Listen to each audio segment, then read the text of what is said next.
দর্শক, দেশের বিভিন্ন স্থানে নানা দাবিতে মানববন্ধন, সংবাদ সম্মেলন ও বিক্ষোভ সমাবেশ অনুষ্ঠিত হয়েছে। প্রতিনিধিদের পাঠানো তথ্য ও ছবিতে দেখুন ডেস্ক রিপোর্ট।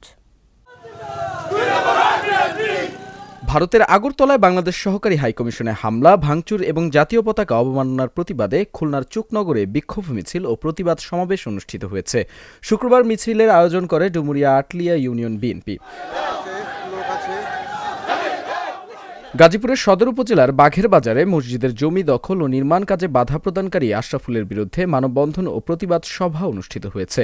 শুক্রবার এই মানববন্ধন ও প্রতিবাদ সভা অনুষ্ঠিত হয়। ময়মনসিংহে সীমান্তবর্তী হালুয়াঘাট উপজেলায় হানাদার মুক্ত দিবস উপলক্ষে দোয়া ও আলোচনা সভা অনুষ্ঠিত হয়েছে। দিবসটি উপলক্ষে উপজেলা প্রশাসনের আয়োজনে সকালে মুক্তিযোদ্ধা কমপ্লেক্স প্রাঙ্গণে জাতীয় ও মুক্তিযোদ্ধা সংসদ পতাকা উত্তোলন করা হয়। টাঙ্গাইলের ঘাটাইল উপজেলার সংগ্রামপুর ইউনিয়ন বিএনপির সহসভাপতি মোহাম্মদ দুলাল হোসেন ও ইউনিয়ন ছাত্রদলের সাধারণ সম্পাদক সবুজকে দল থেকে বহিষ্কারের দাবিতে মানববন্ধন অনুষ্ঠিত হয়েছে। বরিশালে ২০২৪ সালের জুলাই আগস্টে ছাত্র জনতার গণ অভ্যুত্থানে হতাহতদের স্মরণে বরিশাল জেলা প্রশাসনের উদ্যোগে স্মরণ সভা অনুষ্ঠিত হয়েছে। শনিবার দুপুরে বরিশাল শিল্পকলা একাডেমির মিলনায়তনে সভা অনুষ্ঠিত হয়। লালমনিরহাটের পাটগ্রামে উপজেলা ও পৌর শাখার জিয়া পরিষদের দ্বিবার্ষিক সম্মেলন অনুষ্ঠিত হয়েছে।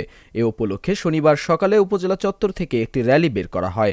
এর আগে শহীদ আবু সাইদ অডিটোরিয়ামে পতাকা ও কবুতর উড়িয়ে সম্মেলনের সূচনা করা হয়।